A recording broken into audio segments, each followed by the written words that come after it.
welcome to another episode of Meet the Gaffer. My name is Ivan Verlan, and I'm a cinematographer and colorist based here in Toronto. Today's episode might be a little bit different than usual. We originally recorded a conversation back at the end of 2021. Luke was in town visiting, and we recorded a couple of episodes. This one, because it was a conversation between myself and local Toronto gaffer Alex, it took a bit longer to edit. We weren't really sure how the pieces were going to fit together, and our conversation was really framed around initial impressions of the fixture, so we weren't really sure if it would still hold value after the fixture had been out for a while. So it kind of sat. Luke and I were both intimidated and didn't really have the time to cut it together. So thank you, Alex, for your patience while we put this together. We think that with some current day updates about the fixture that there's a lot of useful information out there for you, at least we hope so. So I'm going to kick it over to 2021 me to get on with the conversation, and I'll be back with some further updates.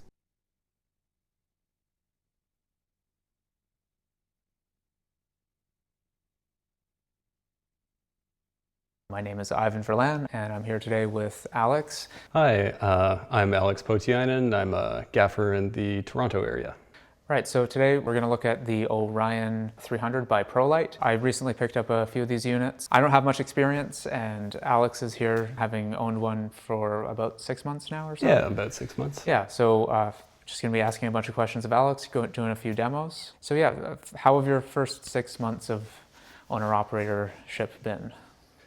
It's been great to use the Orion, having the flexibility of a red, green, blue, amber, cyan, lime point source. It's great having an incredibly wide white light spectrum. For example, on one short film, shooting in an alley, I was able to take it down to 2000 Kelvin to mimic a sodium street light, and it looked fantastic and disgusting, which was what we needed for that scene. And then on the other end of the spectrum, it goes all the way up to 20,000 Kelvin. At first I was a little confused, like how many more Kelvin do we really need, but I found out that apparently lightning is around 30,000, and so I tested that out, and it looked fantastic. So besides the white light spectrum, there are some fantastically rich colors when you need to go very saturated.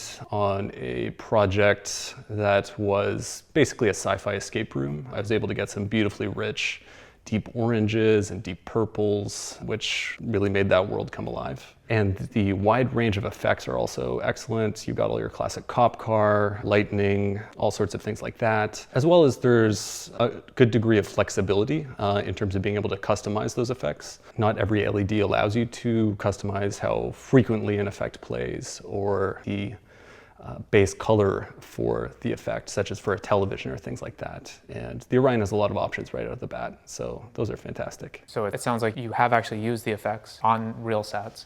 It's not just a demo play thing, right? So what's the sort of broad spectrum of jobs that you found yourself putting this on? I work mostly in a mix of commercial and music video, as well as dipping into some shorter long format stuff. The Orion really shone on a block of recreations for the Vice series Dark Side of the Ring. So there was a lot of heavily backlit recreations of the dark moments in wrestling history. So the Orion really was fantastic for that in terms of producing a lot of vivid colors. It was great having the flexibility in terms of being able to adapt to a rapidly changing schedule, to decide to play with different color palettes on a whim, as well as being able to play with the effects, say when wrestlers were getting arrested or things like that. It was really great for that. And have you had much chance to put it on just as a white light? Like right now we're keying with it through a 5-foot octa, just at 5600 Kelvin. Do you use it as a white light source, or is it always an effects unit for you?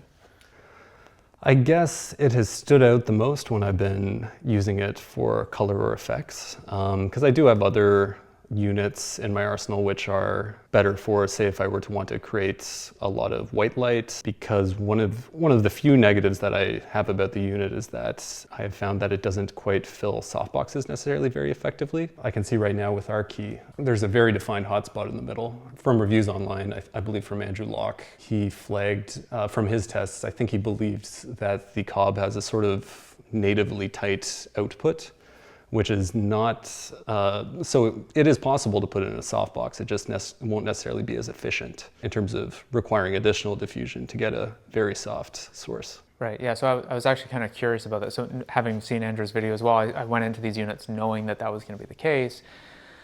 I've been a little skeptical as to how much that will affect your day-to-day usage of it, though. I just wonder how much day-to-day you would really care about whether or not it fills the softbox and how much that would affect. I haven't done any sort of scientific testing on that at all, but this is my first time trying to actually key with it as a white light source, and it is fine. I think we're at T3 on these lenses at 500 ISO, 2398. So I mean, I'm impressed, and that's probably 10 feet away. I was not expecting that from an RGB unit that's only 300 watts. After seeing how well the Orion performed with Luke and Alex, I wanted to do some further testing. I wanted to figure out two things. First, how important is it to fill the entire softbox? Or in other words, does the hotspot really matter? And then secondly, if it does matter, what's the best method for diffusing the Orion within a softbox with minimal hassle and light loss?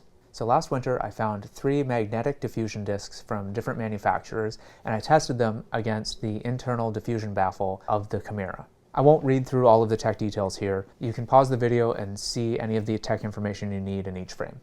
During a camera prep day, I took a little time with one of the actors to run through the various options. You're seeing the test results now, presented first as straight out of the camera with no exposure compensation, then again with exposure normalized using raw ISO. For me, the takeaways were, number one, yes, even distribution really does matter. At least it matters enough for my specific use case as an interview key light. And number two, at least for my needs, the best compromise between light loss and diffusion was the Westcott FJ80. When illuminating a human subject, the quality of light looks really similar to the built-in Chimera baffle, but with much less loss of light. The inner baffle lost about 1.5 stops of light, whereas the Westcott lost about 2/3 of a stop. And that's a minimal enough loss that I can still use this as an interview key light in many situations. It's been about 10 months since we've purchased 6 of these Westcott domes for our Orion kits, and we've had a really good experience with them. They fit nicely in the case, tucked inside the reflector dish with a bit of protection around them, and we haven't had any heat issues in 3-foot, 5-foot octabanks, or even smaller lanterns. Whenever you're using equipment beyond its original spec, I recommend doing your own testing. Your mileage might vary, but for us, we've had no issues. Okay, now back to 2021. So behind us we have that's a neutral gray backdrop that is getting a nice hit of color from an Orion 300 with a 3-foot Chimera on it, and we could easily just roll around on the color wheel and get to different colors, different brightness, saturation, and so on. I mean, in my limited experience so far, the app's been quite reliable. I'd say, like, overall, very, very happy. The one thing I was just trying to mess around with today, we now have 3 units that are all very close to each other, and it's hard for me to determine what unit is what in terms of the naming. So if I go into the menu here, select Bluetooth device, and it just gives me the name Orion 300FS and then 5 digits. And that's not very user-friendly to figure out which digit is which. I have a little piece of tape on this one. I know it ends in 566, and then I have a little cheat code on my hand here to know what's our key, what's our background. It'd be lovely at some point if ProLight might update this and allow us to name them something more human-friendly. They did. ProLight did update their app to allow for renaming and grouping. Otherwise, this app's been really fun to play with only 1 week in. Do you have any other things you'd want to add about the app specifically, or wireless control? No, I don't have much experience using the app. The couple times that I have used it, it's just been setting basic level or color temperature, so the app worked just fine for those. Okay. And you also use blackout though, right? Yeah, for a live event project, I did put it on blackout, and it did feel very responsive in terms of selecting a color on the hue wheel, and what I saw there was what I got from the light. So I was very happy with that. Whereas experiences that I've had with the sky panels and the Kino, sometimes like some colors can feel like they're a little bit not quite what you wanted, but the Orion felt very spot on. You've owned this unit for 6 months now, approximately. I've only had it for like a week or two. So I'm really curious, what's ahead for me? Like, what are the cons of this particular unit?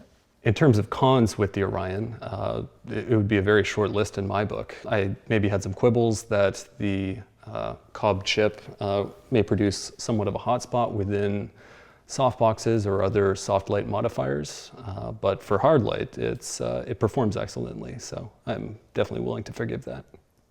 Great. I'm glad to hear that. Rose-colored glasses going into a purchase of a few of these, they look like a substantial upgrade for our day-to-day workflow. We're seeing more and more Bowens mount lights out here, and this to me just fits right into that same ecosystem. I'm using the same speed rings for my Chimeras as I am on the Aputure units.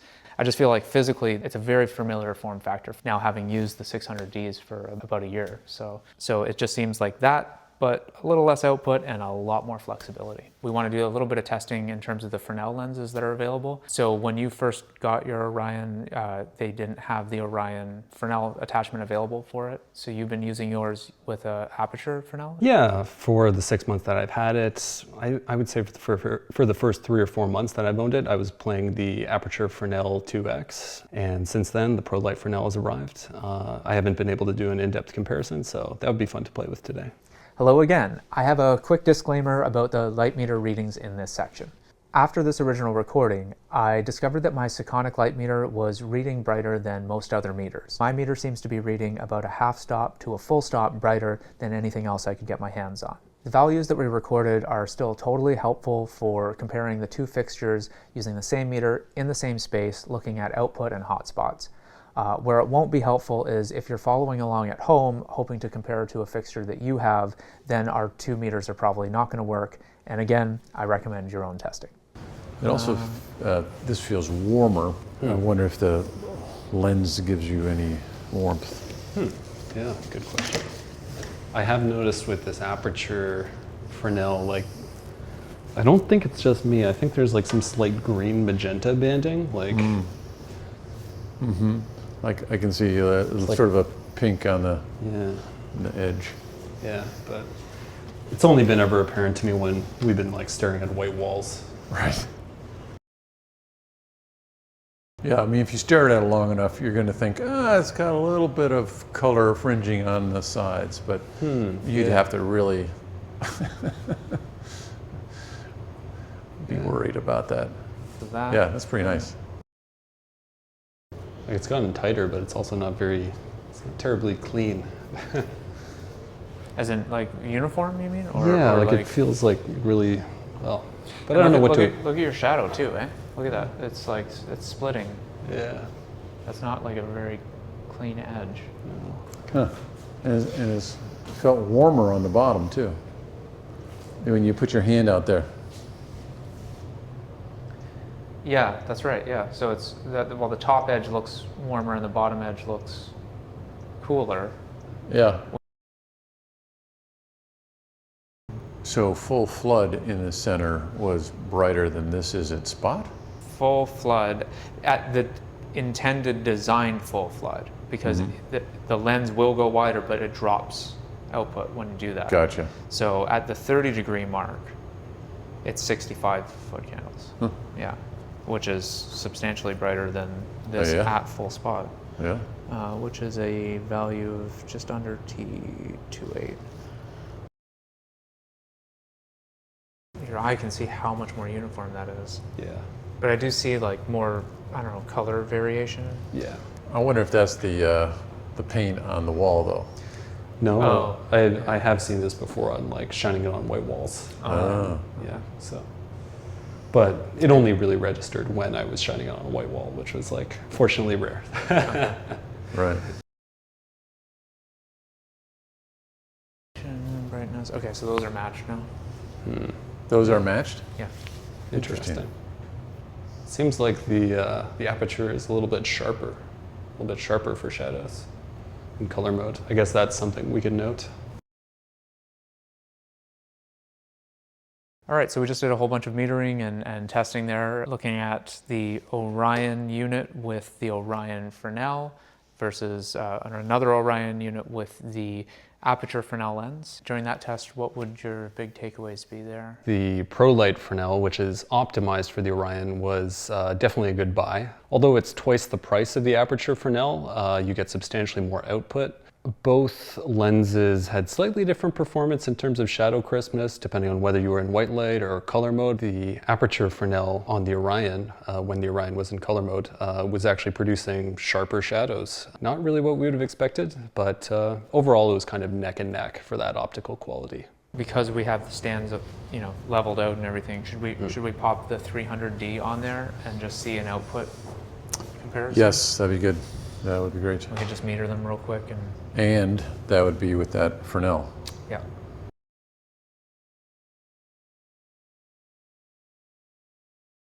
It exhibits that same slightly cooler at the bottom, warmer at top, but not as much as. But this one seems like it's, I mean, from there, not when I'm this close, but it almost feels like you had more warmth on this side. Yeah, that's pretty substantial. And this is like magenta here. Yeah. Yeah. That's at 60? Yeah. That it's still giving me 60. So that's less than the Orion with the Orion lens. Although to my eye, when you first turned that on, I just thought that's So way much brighter. brighter. Yeah. So, but I mean, And this is a full color unit. That doesn't seem fair. I guess the tricky thing about any of these floodier measurements is that I feel like there's quite a differential in the spread. Like just looking at when we set like this to 30 on the aperture, or the aperture Fresnel set to 30 on the Pro Light versus the 30 on that, it's like they're all like different sizes. So. that's a really good point. Yeah. So because this is much bigger and much more even overall. So we're taking a measurement right in the middle, but that's not really fair because it's only that for like a foot and a half. Right.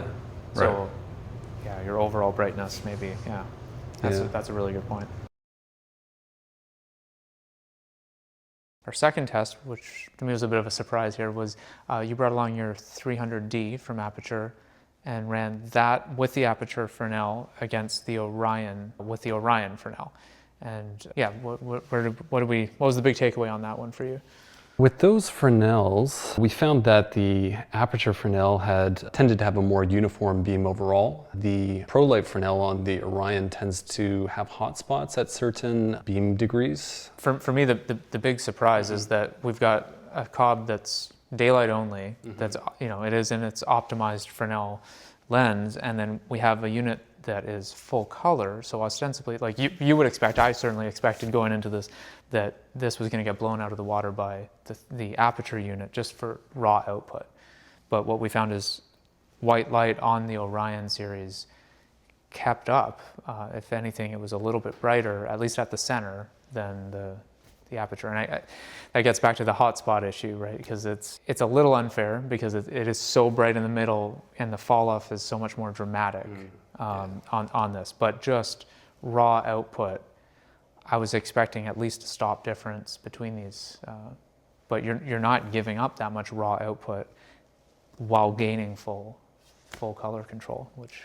Yeah, and I guess maybe one part of that is the fact that the 300D Mark II is probably, I guess, 3 years older than the Orion, so I guess technology continues to evolve. I wonder if part of that as well could be that the Aperture Fresnel is compatible with a wider variety of fixtures.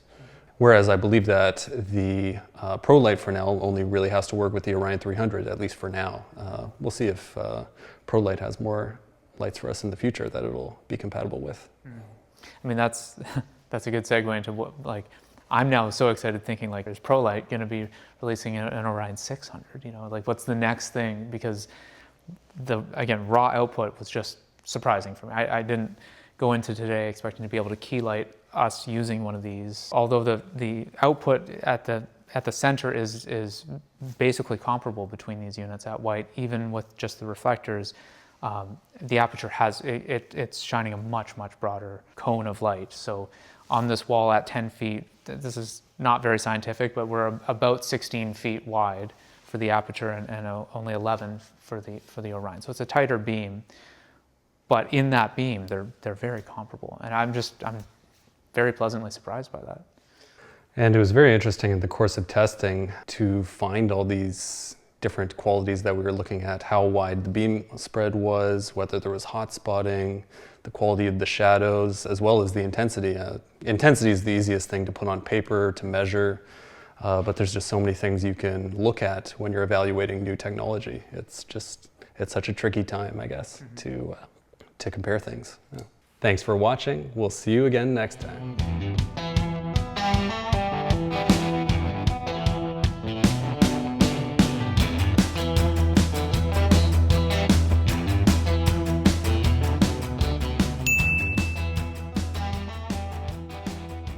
So just before we go, you also had an opportunity to work side by side with the Orion and an orbiter from ARI. Can you tell me a little bit about your experience working with both? Because they're similar-ish in output, right? So how would you compare the two? It was very interesting to play them side by side because we were often sending lights up high over the set and then panning them back and forth for long durations while we captured all sorts of strange recreations of wrestlers' sordid lives. So for that kind of application where the size of the lamp head, the size and the weight of the lamp head are an issue, I very much appreciated having the Orion because the size and the weight, as you can see, are a lot more comparable to the aperture COB systems, which many people are familiar with. Whereas the Area Orbiter, whenever you want to send it up in the air, you're sending up all, I think, 30-something pounds of technology into the air. In terms of white light output, I did not get a chance to put them head to head.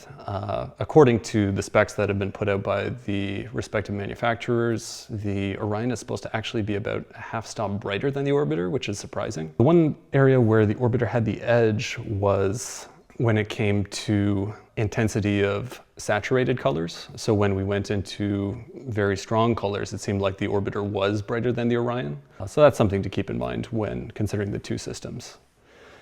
In terms of build quality, I've been generally happy with the Orion. It feels like it feels very solid, and it feels like the company has made a lot of good design decisions. So for me as a small owner-operator, the size and very affordable purchase price for the Orion system have been very strong selling points. And that's for me working mainly in commercial, music video, sometimes dabbling a little bit in long format.